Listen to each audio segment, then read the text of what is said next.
Welcome back to another episode of the Kings Pulse podcast. My name is Brenden Nunes. Got Hunter Patterson of The Athletic chilling right here. We're in Golden One Center not long after the Kings had a tough loss to the Chicago Bulls, which also was not long after a big win over the Minnesota Timberwolves. Right. And right before that, a really bad loss to the Denver Nuggets. It's a pretty picture-perfect example of the season, it feels like. Like coming into tonight, do you almost expect this sort of thing to go happen? I won't say I expect it, but it's not something I'm also not expecting to happen at the same time. It's kind of become a trend, whether we want to address it or not, but it is something that if you want to make a push to be out of this play-in race, you should be trying to avoid, I would say. Yeah, they definitely need to. And I mean, like, you look at tonight, turnovers were definitely the one. A big theme in post game was this Chicago team is, I think they allowed the least points in the paint of any team in the league coming into the night. It was clearly known. Mike Brown was saying that was part of our game plan, that we know, you can't get too deep into the paint, and Caruso and all these dudes are going to get their hands in there and really try to sort of clog things up. And you saw that happen a bunch. Domas gets in foul trouble. Who else was in foul trouble? It was Keegan that was also in foul trouble tonight. Right. But it's two quarters. It's that second quarter the Kings put up 20 points, and the fourth quarter they put up 18. And it's like, I think I was telling you or maybe one of the other guys during this game, and it's like this team isn't even like a game-to-game basis. It's quarter-to-quarter. Yeah. Like, what team is going to show up? And in that fourth, you mentioned the turnovers, and Mike and De'Aaron, we'll talk about that soon. In the post-game presser talking about it, and they being the Kings, they had as many turnovers as they had field goals in the fourth. 6, I believe they were 6 of 20 and had 6 turnovers. So couple that with DeMar outscoring them by himself. I mean, it's ugly. It's an ugly outcome for you. What do you think of DeMar's just cooking people in ISO? I know that's what he does. Yeah. But to see it live like that, walking guys down, and it seems like there's not really much the Kings could do about it. As a hoop fan, I mean, you kind of got to love it. Yeah. It's fun to watch. As a Kings fan, as obviously many people in the arena they weren't happy. But as a hoop fan at heart, I could appreciate it. Yeah, which is fair enough. And I think what he had, is it 17 in that? I think it was 19. 19 on 7 of 7 in that fourth quarter. You said, I don't know if you said this before we started or right now, but there was like the same amount of turnovers as field goals. Thank you. Yeah. Struggling. Nah, it's late, bro. It's late. It's Monday night. I feel it. But yeah, Kings were 6 of 20 in the fourth, turned it over 6 times. That's a recipe for disaster. Yeah, that's against any team. And honestly, De'Aaron needs to be better in that fourth quarter. That's the time where, DeMar is going to get to it, but your offense stagnates. And again, when it's that sort of game plan, that's a tough one for De'Aaron for sure. But he still needs to do more than that. I think that he hardly ended up scoring in that fourth quarter. As I tried to piece this together, he had 1 point in that fourth quarter on 0 of 4 from the field. And it's like, I know sometimes he's like, all right, let's try to get everybody involved. That's kind of what we're talking about with their defense, right? Yeah. But at some point, you're also the man, go and just get some buckets. I'd rather you go out swinging than, being a little passive. Or that late turnover that he had on the inbound was kind of tough. And actually, I think we could just kind of play. I got one of the clips in here from the post game where he talks about that late game turnover. Jake Gaden, CBS, somewhere down there. Shit, you guys might hear him in the background. We could definitely hear him up here. Shouts out Jake. Jake's down there working. Asked De'Aaron about kind of getting into details about that play, and then also some of the specifics about those turnovers, like we were just talking about. De'Aaron, can you take me through the inbound pass where you threw it out of bounds and 30 seconds left? What was the play right there? What was supposed to happen in the action? Yeah, I mean, it's something that we run normally. And then we had HB on, or Vooch on HB to be like that would usually be Domas, but he fouled out at the time. And I kind of didn't want to take that chance. Obviously don't want someone that's 6'8" over someone that's 7 foot. And me and Malik just had a miscommunication. He was coming back to the corner. I was trying to throw it over the top to him, and we just didn't get the ball in the mouth. Some of that late game execution, fourth quarter, and turnovers, I guess, specifically, how much of it do you feel like was kind of them pressuring compared to some of your own mistakes? I mean, I think most of it was our mistakes. Just getting too deep into the lane. This is a team that doesn't necessarily guard the 3-ball well, but they do guard the paint well. 3, 4, 5 guys in the paint at a time, a lot of hands, and we were just getting too deep into the paint today, and they got their hands on a lot of balls. Yeah, I mean, like we were just talking about, Darren says most of their mistakes was just kind of getting too deep into the lane. What we just talked about with Chicago, Darren ends up with, I believe it's 5 turnovers tonight, which is a tough one. Domas has the same. What do you make of Domas's night where he goes crazy on the boards, starts off, I think misses his first, who knows how many shots. He was 0 for a while. I want to say he was like game. 1 for 9 at half. Yeah, something like that. And then he totally ran away with it a little bit in that third quarter, but ends up getting in foul trouble and kind of going out. Like, how do you feel about how he did in this one? Definitely a shaky start. We saw that 1 of 9 in the first, and then like you said in the third, he kind of got it going, 5 of 5. We know we can count on him for boards any given night. That's not really in question ever. 10 offensive boards, so I'll give him credit there. But yeah, I mean, he clearly struggled against Vucevic. It was just a lot of bunnies he missed. Yeah. He wasn't really diversifying his shots too much. And ultimately, I can't really say that cost him because he was picking up ticky-tack fouls, and that was what kept him out of the game down the stretch. But overall, it was a tough night for Domas. It was. This is the second game in a row now that he fouled out. I didn't piece that together until right now. Right. And, if we kind of talk about these last 3 games really in total, again, that really tough loss to Denver where you have a fine first quarter and then you just get smacked second, third, and fourth. To the point where actually after the fact, they end up having a players only meeting, which has kind of been a hot topic recently because they have that players only meeting after the Denver game. And then the next night they go play Minnesota, who's the 1 seed in the West, beat them at home for the second time this year. It's only the 8th home loss Wolves have all year. 2 of them are to the Kings. Now you're 2-1 against that. Again, one of the better teams in the West. And everybody's like, okay, this players only meeting, dudes are playing hard. Like something's needed to be said. And so kind of what we've heard, and, obviously players only is going to mean players only. And we get only themselves. So much. But I think the general idea that we've gotten over the last couple days sort of media about that was just an opportunity for guys to feel like they can say something pretty much. And some guys are maybe not going to be as willing to be vocal if a coach is around. Like, it's just how some dudes are. Right. And Trey Lyles, I guess, was the one to initiate it. De'Aaron said that it was Trey's idea, and he told Trey that he'll back him. And that kind of went from there. And Trey also shared today that Keegan, for example, was somebody that talked a lot in that. Shouts out Key. Wild. Never would have guessed that one. Like, okay, if you hear a players, there's a players only meeting, who would you expect to be talking? Probably a lot of De'Aaron and Malik. Yeah, those two especially. Wouldn't expect much out of Keegan just because he's second-year guy. Keegan. Yeah, Keegan stepping in a bit more of a leader role, I would say, on the team, but he's not the most vocal. Definitely a pretty stoic guy, but I wouldn't have expected him to be one of the guys stepping up. Me either. Trey does make sense to me, though. Definitely. Especially like the dude initiating. There's definitely a joke somewhere here with his book club that he's got going on. There's something here. I got to figure it out still. But yeah, I mean, after that, it's like, okay, spirits are high, because a lot of it, I think, also was the Kings. Every team in the NBA is going to go on runs. The NBA is a game of runs, but how long are you going to let that run last? Because that Denver game, the run lasted 36 minutes, right? And then this game against Chicago, there's probably 2 like 8 to 10 minute runs, and really, like, we need to be talking like 5, 6 at most, for how long this takes. And so effort was like seemingly a question, or just the will and sort of fight of the group, and then you feel great after this Minnesota one.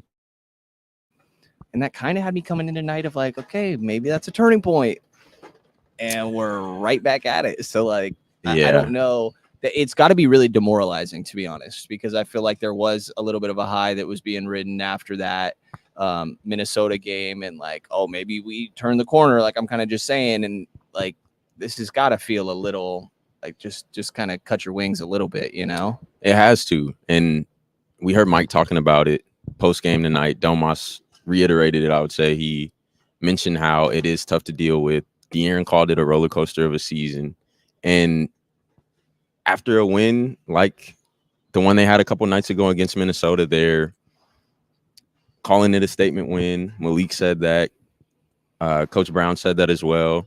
And it seemed as though it could be, bro. Like they beat the Timberwolves without De'Aaron. Obviously, Ant left at halftime, but they seem to be all together on a string.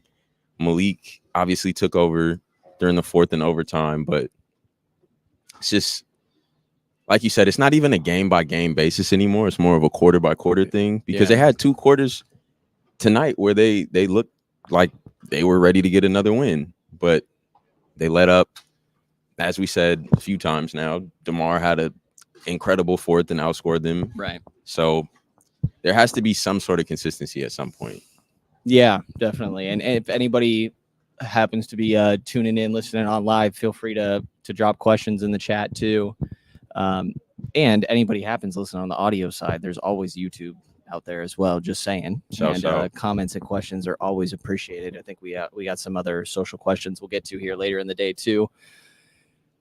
I feel like we should talk about the Malik performance because that was badass. And, you know, we're here day after or day of the Chicago game, so it feels different. Right. But that was wild. It was. What he did. And I love the fact that Malik he can be reactive a little bit. Oh, yeah. He seemed like he wasn't really as engaged. He missed a few shots, only had 4 points.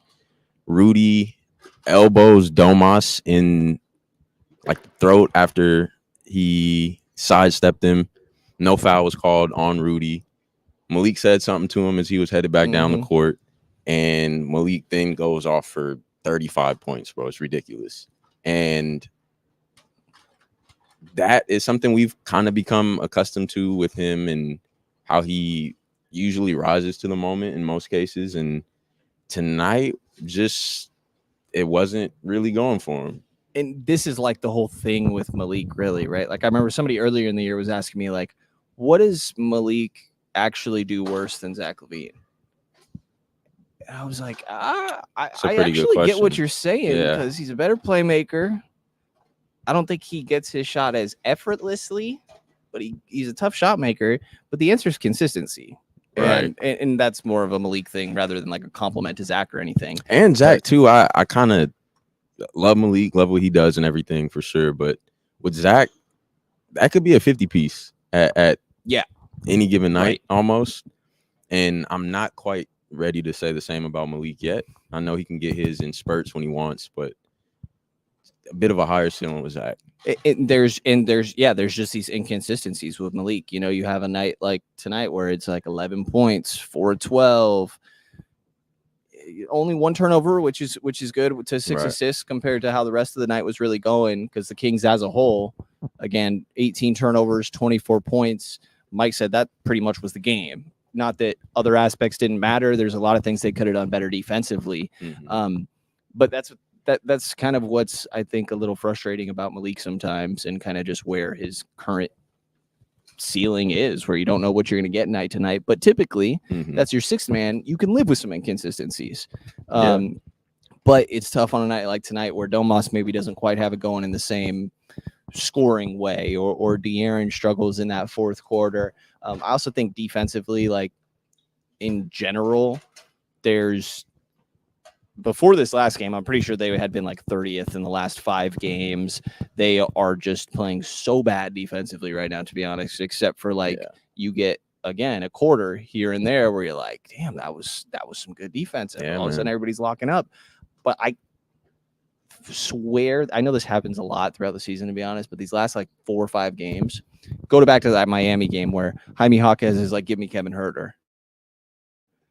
You know, and then you get to Denver and it's like Jamal Murray, Aaron Gordon kind of doing the same thing, you know, and then you get to the Minnesota game and Anthony Edwards is trying to do the same thing. And now it's DeMar, and it's like, and sometimes it's Malik too. Don't get me wrong, but like if we're looking at that typical main unit, Kevin's kind of getting picked on.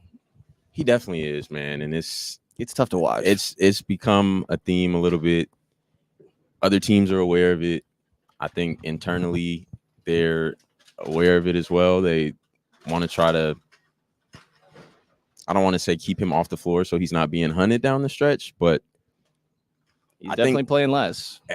There you go. Yeah, I think everyone is a bit aware of it, but to take it off of Kev a little bit, I would have, I mean, you mentioned it. I would have liked to see more shots from De'Aaron. He was 0 of 4, played the entire fourth quarter, and 3 of his 4 shots were from 3. So that's not really what we had been used to last season. Seemed like he almost saved energy to get to the point where he was able to take over in the fourth. And at this point, we mentioned all the great things that Trey brings to this team, but Trey played less than 8 minutes, just under, and he had 5 shots that he took in the fourth. So yeah, I don't know if that's a real recipe for winning when De'Aaron is in these situations where he's not as aggressive. But again, to cut him some slack as well. First game back after 2 games off with the left knee contusion, so could just be easing back into things. Yeah, definitely could be. And there's also like, you know, maybe your doubles could be a little bit more clean and it's not always just on straight up Kevin to be in isolation. And it's not just Kevin either. Like if De'Aaron's not locked in, De'Aaron doesn't look great out there defensively. When he is locked in, he's great. Mm-hmm. But like I think Kevin Huerter was just on the Evan Turner and Iguodala podcast called Point Forward. Really good, actually. And at one point he talks about De'Aaron and calls him like one of the biggest flip a switch guys in this league, that when he's locked in, he's a crazy two-way player, which I feel like is a funny comment because there's a lot to unpack there, right? If you're really good when you try, but when you're not. He also said, of course, like, you know, with how much offensive responsibility you have, you can't do that every single possession defensively too. But I do think De'Aaron eventually wants to get to that point, and I think we'll get closer and closer in time.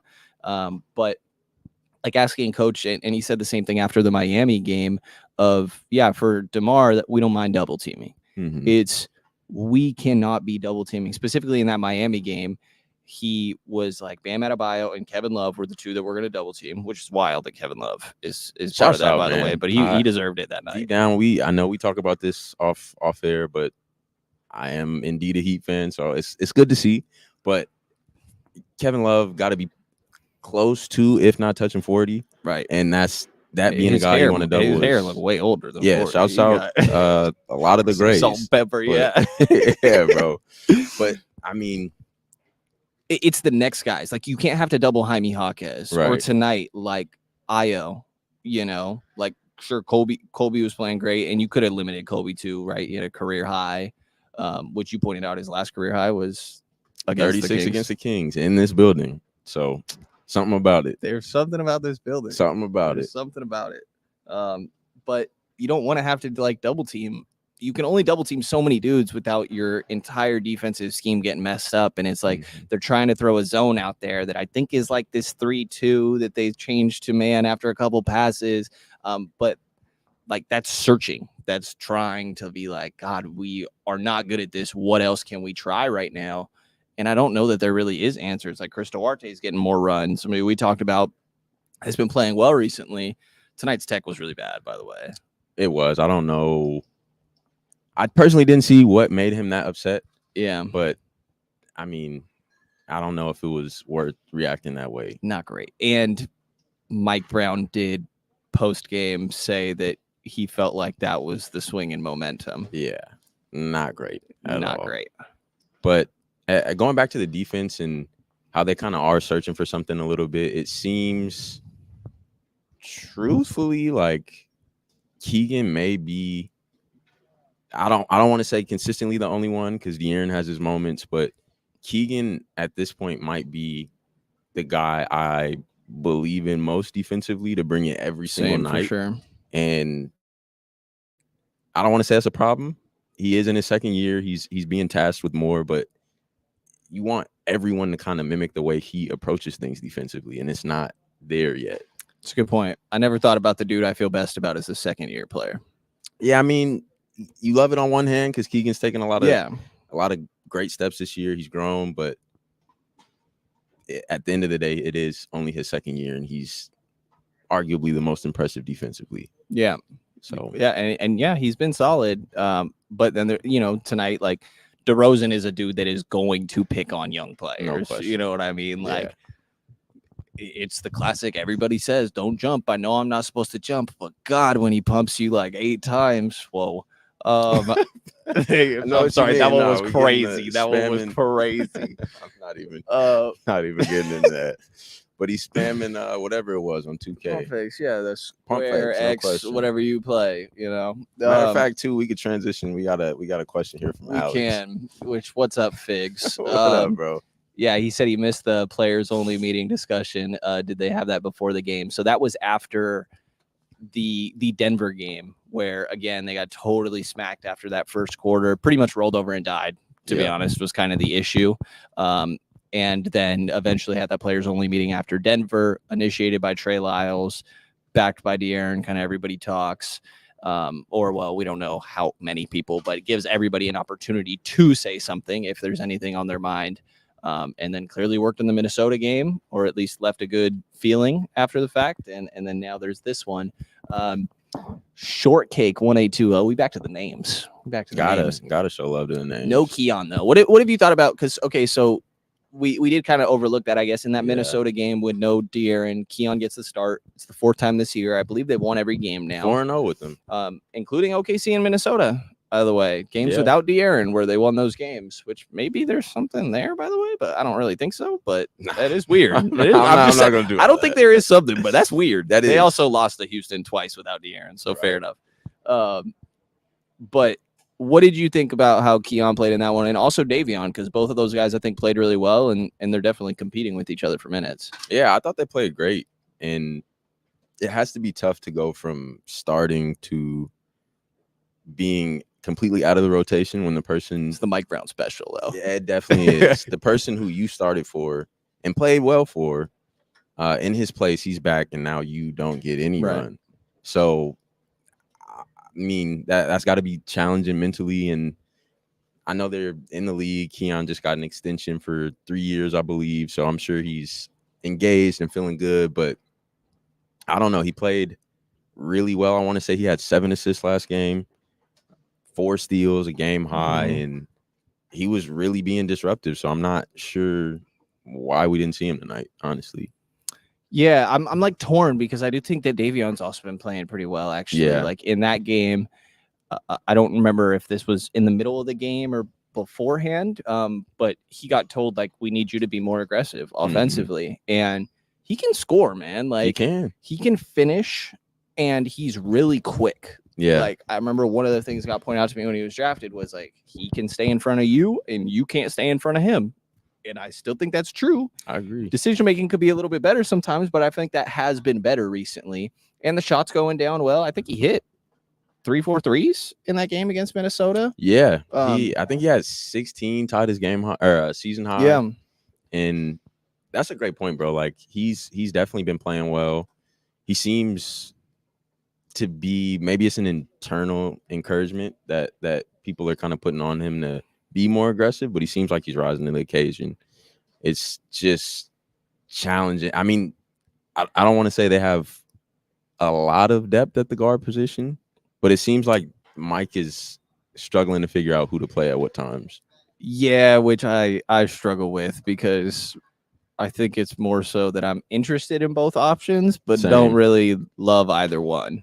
You know, when it comes to like a comfort level, one of them can do well on any given night, but at the same time, there could be a night where you're just like, we're not getting anything from this right now. And, you know, I guess it's just the reality of sort of where they're at right now.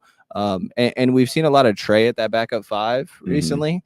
I feel like, and obviously, again, Domas fouling out those 2 games definitely plays a factor here. But I feel like a lot of times earlier this year, it was very reactionary. I think we talked about this last time of like, okay, the other team's going small, so we're going to go small. And this last one, it was like, now that's Rudy Gobert down there, and we're going to pull this dude out the paint by going small. And I feel like the Trae lineups have gone really well. I feel like he plays his ass off too. Like he's diving on the floor out here, calling players only meetings. You know, like I feel like Trae has been playing pretty well, and I kind of like him at that backup 5. I do too. And even if he's not the only big on the floor when Domas is out of the game, if they're doing him at the 4, Alex Len at the 5, I like situations like those. At one point, they both were doing pretty well in plus minus. They had came in, and I think the only person Trae trailed in plus minus was Keegan, who at the time was on the heater as far as plus minus is concerned. I think he was like plus 17. And they just bring things to the game that don't really show up on the box score. So I do like Trae at the 5, the stretch 5 position, and then a little bit of Trae and Alex. Yeah, I feel like Alex has been playing pretty well too. It's funny, Trae, like that, like energy he has on the floor. He seems like another one of those, like, you know, on the court and off the court, just huge difference. Like from the little interactions we got to have with him, like he just seems so like chill and down to earth. And not to say that he's not, but you see him out there, and it's like, oh, you got some fire. Yeah, he seems like a completely different person. Last year he put Brook Lopez in a fucking chokehold. Yeah, it was getting real. It was getting real. Damn, what's going on here? But I think they might need more of that. They do. I think and so. I'm not saying Draymond. Not necessarily Dre, but when teams are, I don't want to say punking you, but at a certain point, running all over you a little bit, you might need a bit more of an enforcer like Trae. It definitely does happen. I think that's part of like what was probably talked about in that players meeting, because after that Denver game, again, they get hit and they don't really hit back. So I get it. Figs is telling us that there's a bunch of Mike Brown slander, I'm assuming, on socials right now, and fans wanting him fired and shit. This is not the first time this year I've heard about this, by the way, and I think people are insane. Yeah, no I'd offense. pump the brakes on that one. Yeah, no, y'all gotta relax. Definitely like, would pump Coach the of the brakes. Year for a reason, and I know the Nick Nurse, Dwayne Casey, Coach of the Year always gets fired. Not happening. Yeah. My thing would be, specifically if we want to talk about the defense, right? I swear this guy's practically crying for help sometimes. It seems like you know, of like today, I try to ask him about, to be honest, I try to in the nicest way possible and the most professional way, be like, hey, teams are really going at Kevin Hart, or like, how do you deal with that? And I instead went with, you know, when teams are hunting matchups in isolation, how do you kind of go about it? And his first thing is like, you know, honestly, we just kind of got to sit down and guard. Like, these dudes cannot just be blowing past us on the perimeter for no reason. And it's like, at some point, like, there's only so many schemes that are going to really help you here. Like, they have bad defensive players when it comes down to it. Like, there's a couple okay good ones, but like we're talking about, like, I feel good about Keegan. I feel good about De'Aaron when he's locked in. Mm-hmm. Davion, Keon, 2 dudes that you never even know if they're going to play on any given night. Right. And then to make matters worse, there's no real rim protector that's currently in the rotation. I'll give love to JaVale for kind of being that rim protector, but I mean, I don't want to say he doesn't have a lot to work with, but that's kind of the first thing that comes to mind about the defensive issues. He definitely doesn't, and like that's just part of the reality of Domas being that 5. You know, is that like, you are sacrificing a little bit of, you're sacrificing some defense from offense, which, yeah, I mean, there definitely are a lot of reasons for sure that have to do with it being Domas being your 5, but I've kind of been at the point where it's like, nah, this is your duo. So how do we just make this duo the best, rather than like, well, you know, if it was a different big, like, because Domas is super polarizing. There's definitely some people that'll get on him about it, and it's like, this is the duo, you know. And I don't want to oversell the duo that they have with Domas and De'Aaron, but Jokic isn't really the best defender. He's grown into it a little more size, but yeah, bigger than Domas. But last year, that was someone who we also could kind of say maybe was hunted at times, right? And obviously, him and Jamal, they won a championship. Jokic is 2-time MVP, Finals MVP. Like, not trying to make that comparison, but you can build around guys who aren't the greatest defenders, and if I had the answers, I'd be a GM in the league, and I'm not right now. Right. But that can be an issue that's possibly solved at some point. I definitely see it, and yeah, just on there's no way coaches. I mean, I guess you'd never say never, but I'd be absolutely shocked if that was even being thought about in the slightest behind the scenes. Yeah, bro. I mean, I think fans are probably being a little harsh. I can understand the frustration. Yeah, completely can understand the frustration with how up and down the season has been. But at the end of the day, bro, Mike is still a hell of a coach. He's someone who has ample playoff and championship experience. And it's not like you're just going to get another Mike. There's not a ton of Mikes walking around. No. So I would definitely pump the brakes on that one. Yeah, I guess as I pull up any questions that we asked for earlier, the first one, how much is Mike Brown to blame for all of this?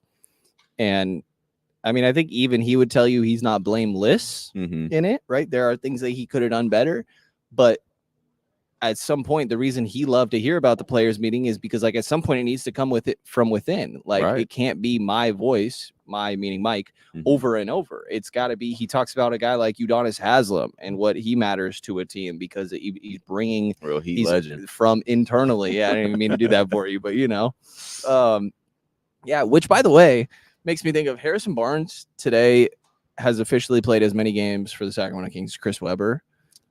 Bro, and I know we didn't really watch Webber like that, but or at least I speak for myself, but that's insane. I wasn't watching a ton of C-Web. I definitely respect him being he's like the Kings legend. Yeah, you know I respect him being a Kings GOAT for sure, but I don't know. That's shouts out to HB for just being consistent. Yeah, and he plays like every night. Bro. Yeah, bro. Like, he played all 82 last year. I don't think he's missed a game this year. Yeah.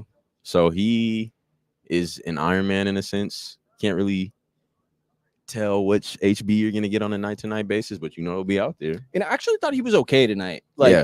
And same with that. Maybe it's not the Minnesota game I'm thinking of. Maybe it is. Tonight he played really well. Like it says something that, we feel okay about Keegan's defense. Like we're saying, maybe better than okay. And you come into the game plan and it's like, no, we're going to put Harrison on DeMar. Right. And I think some people might be like, okay, what the hell, coach? But I felt like he held up. Yeah. And it's not going to be him all night is the whole thing, is that you're going to go from Keegan to Harrison to Chris Duarte thrown in there. And shoot, we might give you Keon or Davion for a little while just to throw you different looks and keep guys guessing. And I think coach tries to do that. He tried to do that zone for a while. He's like doubling and then not doubling and trying to figure all that out. So I think that he tries. Yeah, to his credit, you got to give him you got to give him his props for not being overly predictable as far as defensive schemes go. So I definitely tip my cap for that. I think we kind of already talked about this, but I'm going to try to read this anyways.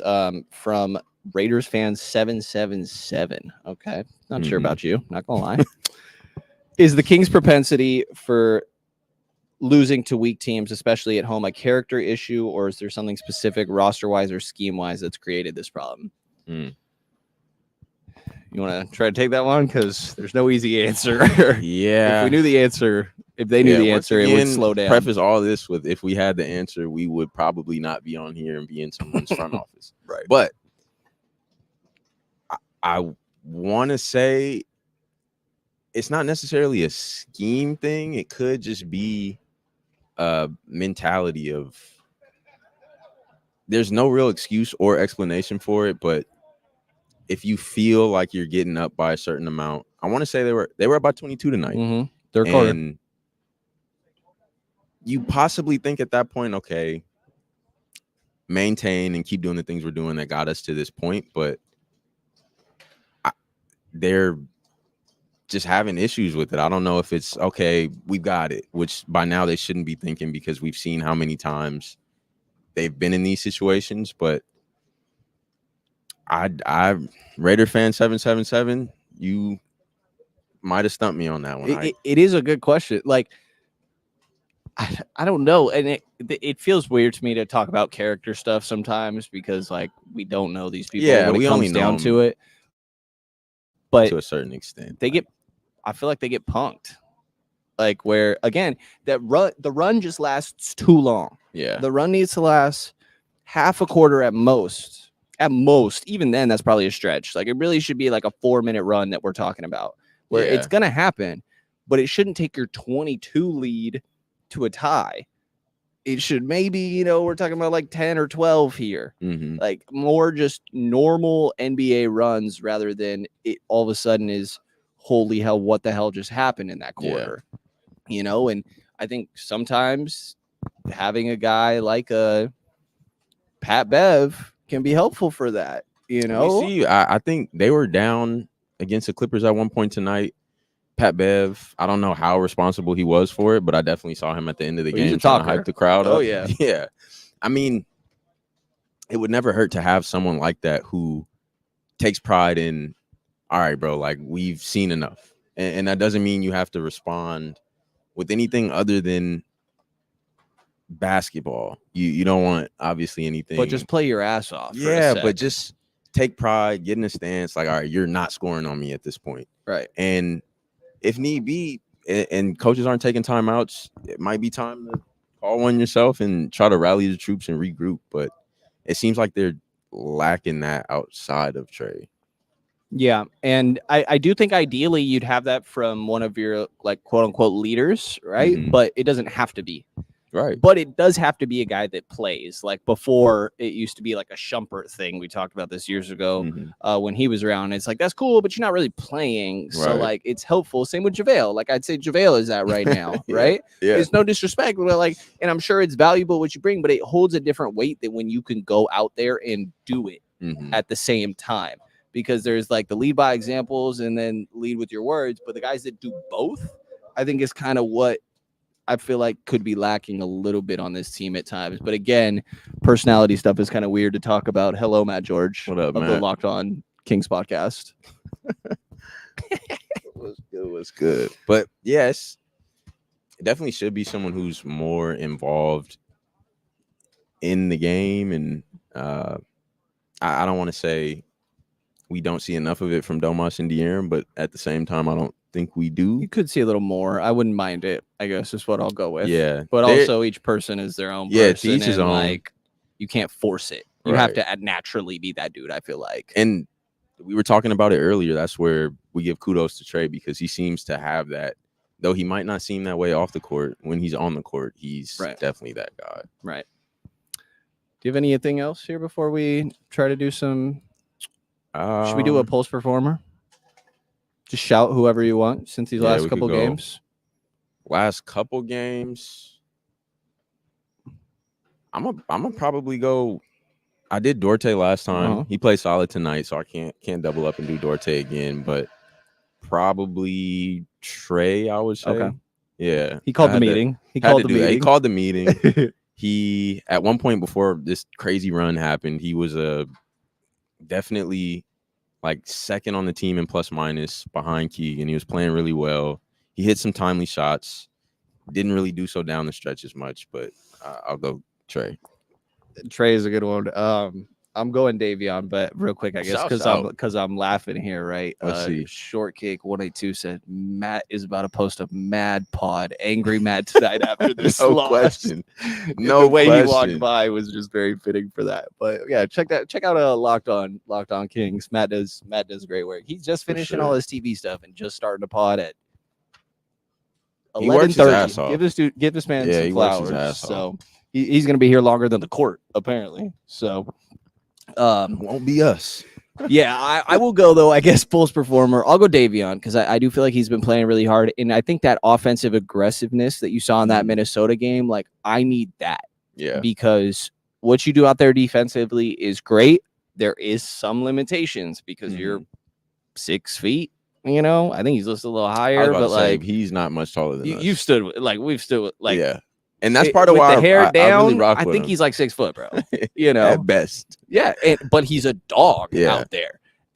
But when you're like that and you're a defensive first guy, there's only so much you can do when you're 6 feet, to be honest. And he's cooking out there, but there's like 2 positions at best, really kind of one that he's kind of guarding. So offensively, he is so fast. After De'Aaron, off the top of my head, he's got to be the second fastest dude on the team. Like Malik is up there too, I'm sure. But he can move. Man. I would say it probably is him. And even like there's a move he had tonight where I forget exactly what he does. He does this like snatch back. Mm-hmm. Oh, you just happen to not be looking at that one actually. I miss my dog. But he does some moves every once in a while where you're like, okay, yeah, like I see why you were a lottery pick, low key. Not to come on rude, now, but like, yeah, I feel you. And so I think that offensive aggressiveness is big, and sure the threes going down is cool. Honestly, at this point, I just don't think I'm gonna believe until I get like a large sample size of threes to go down. But let me get some of those layups and the middies maybe here and there, maybe some push shots is kind of what we're talking about. He's not a guy that I think his role should be taking middies, but get to the rim and either make plays from there. When you get stops, like sprint your ass off in transition, he's quick as hell. And I think seeing him use that on offense has been cool these last couple of games. So I'll go Davion. Cool. You went Trey. Yeah. Solid. Little bench squad. I'm definitely trusting my work. And that's one of the things I'm glad you said. The bench outscored the Bulls bench tonight 38-11. Chris Duarte scored more than the entire Bulls bench. I don't know how much more we need to say than that. But obviously the Chicago starters, I want to say, accounted for 101 points, something like that. Yeah, which y'all will definitely learn about me in due time. I am not the math guy here, but I took notes before. 102, okay. If I can math. I think I can. But they definitely outscored the Kings starters by roughly 30. Yeah. So that was the game right there. The bench, for the Kings anyway, they definitely held their own. They did what they needed to, but yeah, they did okay. Kobe White, man. Kobe White, man. And I don't know if we mentioned, by the way, they had 20 offensive rebounds tonight, the Kings. I don't know if we might have said that at the beginning, but 20 offensive rebounds and 24 second chance points compared to 12 second chance points for the Bulls. Like, that's a game that you win. Right. What I'll have to look it up, but I would be shocked if there are many times this year that a team has had 20 offensive rebounds and lost the game. There shouldn't be. Like, that's crazy. That's some New York Knicks type shit, where it's like, God, I don't get why they have a good offense, but they just get every fucking offensive rebound and just bully you. Like, yeah, man. Yeah. Tough one. Had you ever heard of this is not to out you, but here we go. Yeah, let's see. I realize now I gotta say it. Let's see. Number 17 on the Bulls. On your lap. Okay. Yeah, see, I don't like that combo. Honor Alp. OUN. ONU, sorry. RALP. Honor Alp. Bidum. BITIM.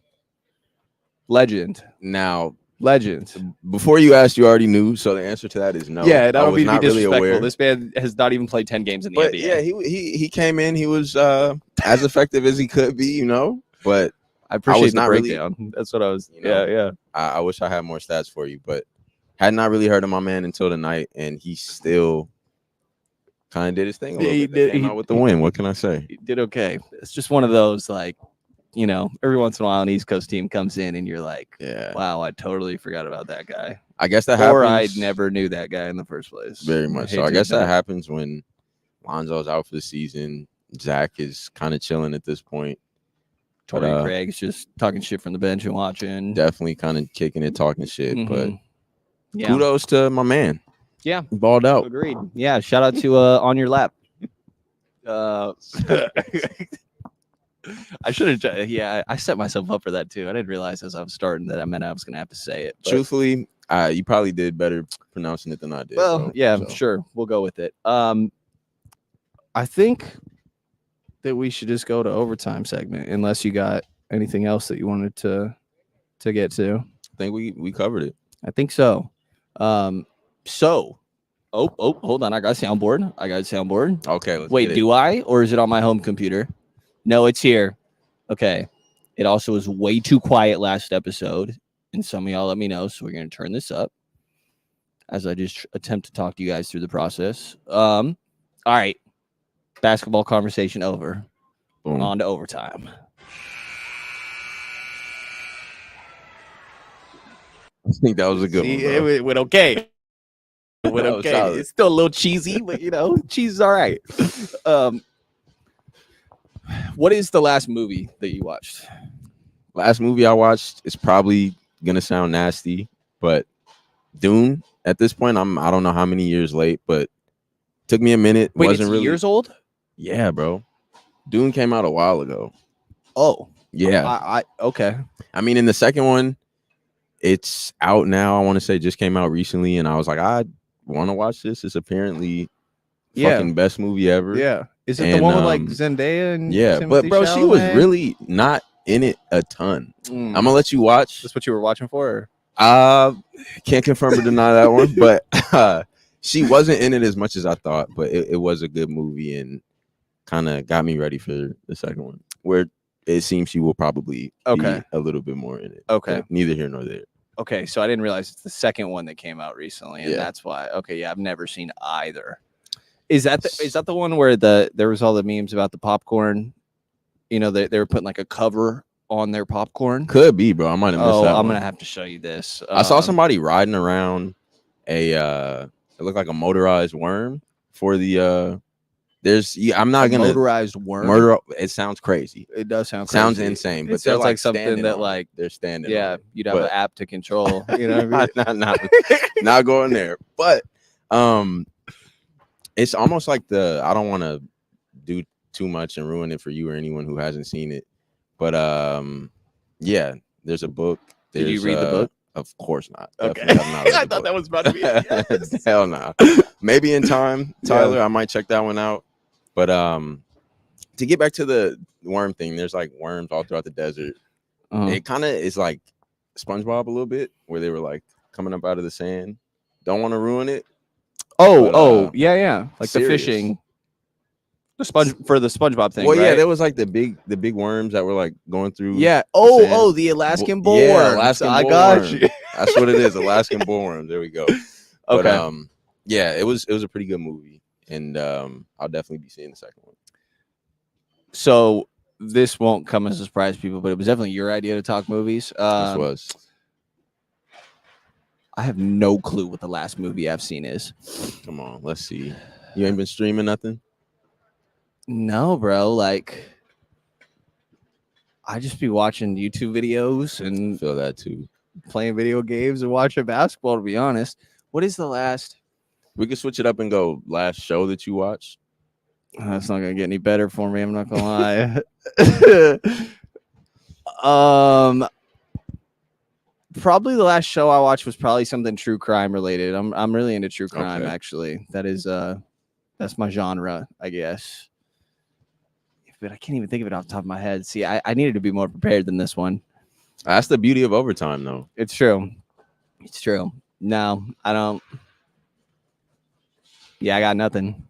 Well, here, check it out. Go home and watch Dune. Okay. Not tonight. Obviously, it's getting pretty late, but yeah. At some point before next pod, you should watch Dune. Okay. Let me know what you think. Where do you think I could buy one of these like electronic worms? I don't know. I'll send it to you.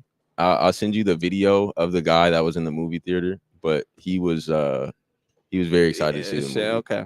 It sounds crazy, but yeah, if you see the video of a dude in the movie theater with his like electric worm, I don't know. It's just like it's like a hoverboard almost, and he was like riding around the lobby of the movie theater, bro. Got you. Yeah. Got and you. once you see the movie, so I know you're looking at me bro. like I'm so right immature. Now. I have so many jokes I want to make right now. It sounds nuts, but it was fitting for how the movie went.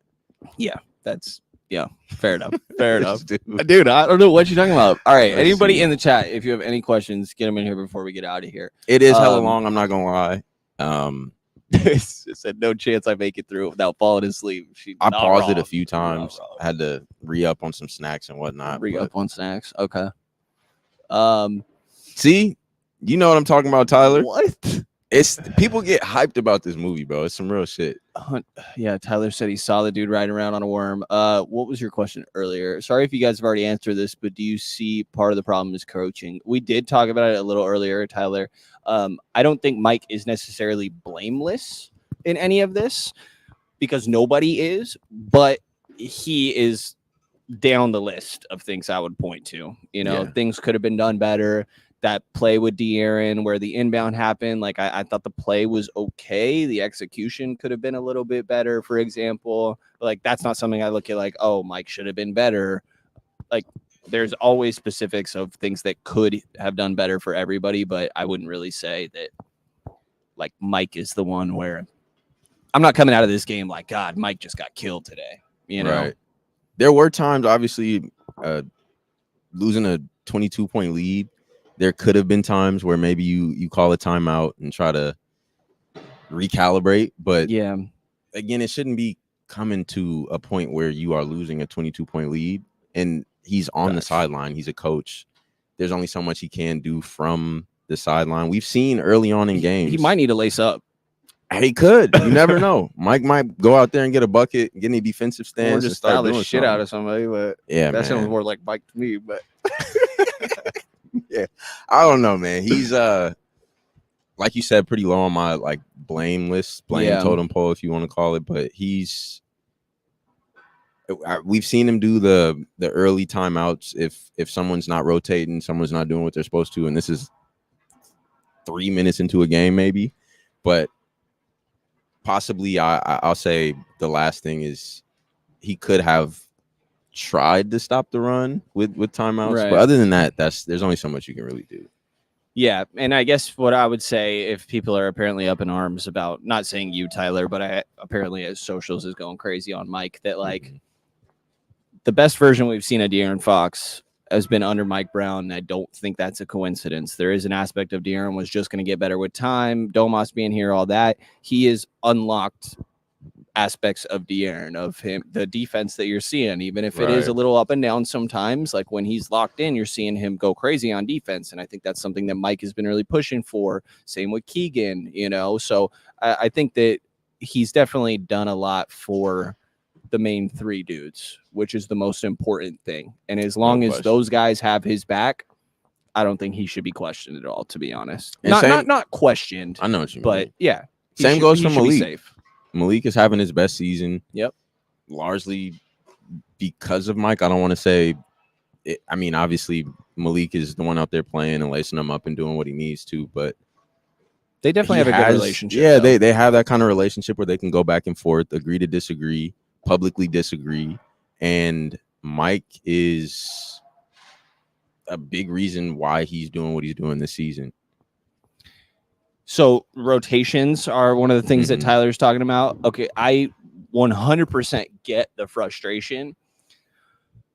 I would kind of point more towards the front office, though, before I'd point to the coaching staff about the rotations, where he's searching because he doesn't really like any of his options, or not, you know, he doesn't feel great about any of them. Like when we're talking about this backup center, backup point guard thing, or Chris Duarte going out there, for example, like, no hate on these dudes, and they all have their nights where they can be valuable, but like, I don't feel comfortable saying that I know what I'm getting from this guy every single night, pencil him in or pen him in for 20 minutes, you know, like, so I would point towards, personally, more towards kind of the front office and the roster that he has, and that making him feel like he needs to search. And yes, on the other end of it, like maybe just stick with one of Davion or Keon and stop playing with it so much.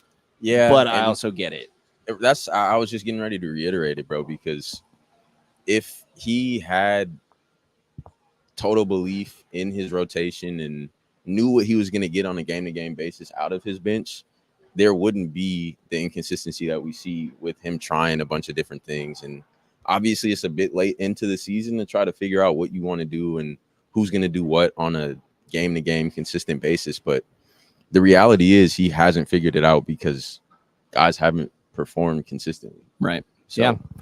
Guys have not really been getting it done. And I think we're going to wrap up out of here. We got the cleaning crew coming through not far behind us too. For sure. And I don't know about you, but I'm down to get home. So appreciate everybody that hopped in here. There definitely will be more of these in the future. Well, I'm sure we'll run back 100%. One later this week. And definitely, you just wrote about Malik after that Minnesota game, right? Yeah. Athletic? Yeah. Talk just a little bit about the moment where we talked about it earlier in the pod, but he and Rudy Gobert got into it a little bit. Malik was standing up for Domas after he got elbowed in the throat. There was a no call right in front of the ref, and Malik just went berserk. Kind of started going crazy after that and won him the game. It was honestly so fire, actually. It was really fun to watch. He no one could stop him. And that was like the opposite of the night where you knew, in my opinion, it seemed like no matter what the Timberwolves were doing, he was going to find a way to get his or get it for someone else. And tonight seemed like DeMar was playing that role a little bit.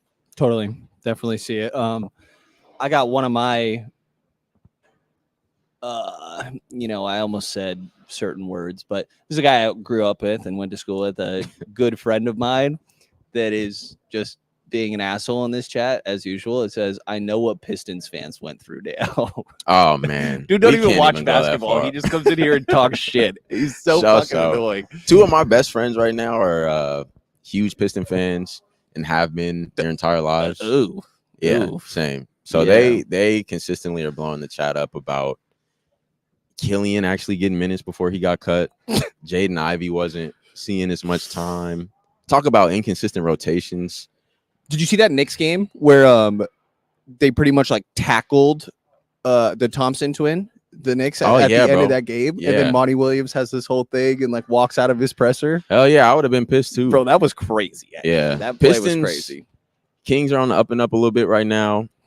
De'Aaron said it's a roller coaster season, which we've seen, but Pistons, they haven't been going up on the roller coaster since 2004. Yeah. So they're a good bit underground now. You know? Yeah, we didn't even start that high, actually. Like, there wasn't much of a climb, you know? It was good. I mean, shouts out Chauncey, Ben Wallace, Rip Hamilton, but that was like, I think I still had baby teeth. Bro. I probably had baby teeth at that time. So for sure.